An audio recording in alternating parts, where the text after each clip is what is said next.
నేడు AP cabinet సమావేశం జరగనుంది. ఎస్ఐపిబి సమావేశంలో చర్చించిన 2 లక్షల కోట్ల పెట్టుబడులు ప్రోత్సాహకాలకు కేబినెట్ ఆమోదం తెలపనుంది. పరిపాలన సంస్కరణలు, సంక్షేమంతో పాటుగా అమరావతి నిర్మాణ పురోగతికి అవసరమైన నిర్ణయాలపైన చర్చించనున్నారు. ప్రధాని పొదుపు చర్యలపైన ఏపీ కేబినెట్ చర్చించనుంది. పొదుపు చర్యలపైన సీఎం చంద్రబాబు కీలక ప్రకటన చేసే అవకాశం ఉంది.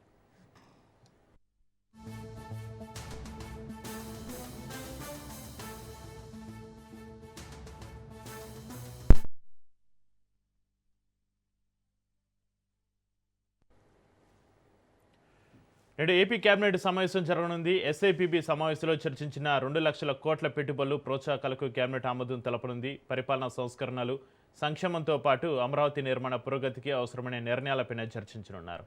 ప్రధాని పొదుపు చర్యలపైన ఏపీ కేబినెట్ చర్చించనుంది. పొదుపు చర్యలపైన సీఎం చంద్రబాబు నాయుడు కీలక ప్రకటన చేసే అవకాశం ఉంది.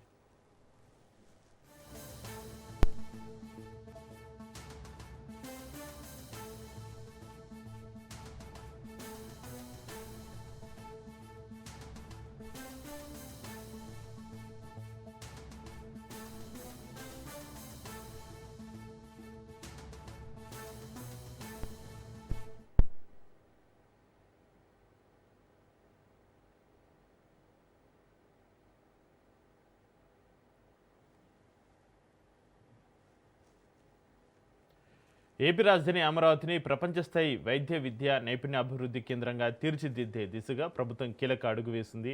నిడమరులో Bollineni institute of skill education and research నిర్మాణానికి సీఎం శంకుస్థాపన చేశారు. ఈ ప్రాజెక్టులో మెడికల్ కాలేజ్తో పాటుగా స్కిల్ డెవలప్మెంట్ యూనివర్సిటీ కూడా ఏర్పాటు చేయనున్నారు. రాష్ట్ర అభివృద్ధికి పెట్టుబడులు కీలకమని పేర్కొన్నారు. ప్రాజెక్టులు శంకుస్థాపన దశలోనే ఆగిపోకూడదని, నిర్దేశిత గడువుల్లో పూర్తి కావాలని సీఎం చంద్రబాబు నాయుడు స్పష్టం చేశారు.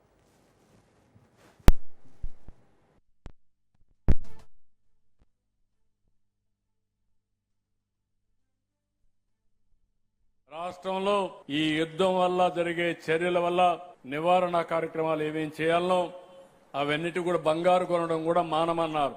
మీరు కూడా ఆలోచించాలి. నేను ఇంకొక స్టెప్ ముందుకు పోతున్నా.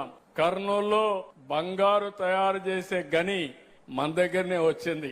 దేశంలో ఉత్పత్తి చేసే బంగారంలో 50-60% మన రాష్ట్రంలో తయారు చేసే పరిస్థితి. దాన్ని నెక్స్ట్ మంత్ ఇనాగరేషన్ కూడా చేస్తున్నాం. అంటే బంగారం అంతా కూడా ఇంపోర్ట్ చేస్తే ఫారిన్ ఎక్స్చేంజ్ పోతుంది. మన దగ్గరనే బంగారు ఉత్పత్తి చేసుకుంటే ఆ సమస్య కూడా ఉండదు. ఇలాంటి సెల్ఫ్ రిలయన్స్ తో మనం ముందుకు పోవాల్సిన అవసరం ఉంది. దీనికి అందరూ సహకరించవలసిందిగా మరొక్కసారి కోరుకుంటూ, Bollineni institute of skill education research బైజర్ ఇది ఒక one of the most important గా తయారు కావాలి. మీరు సంవత్సరం 1,00,000 మందికి 4-5 సంవత్సరాల్లో ప్రొడ్యూస్ చేసిన తర్వాత మీకు సత్కారం చేస్తా. అప్పుడు నేను రికగ్నైజ్ చేస్తా. అది చేయాలని మనస్ఫూర్తిగా ఆకాంక్షిస్తూ, మీరందరూ కూడా గట్టిగా అభినందిస్తూ ఈ సంస్థ జయప్రదం కావాలని కోరుకుంటూ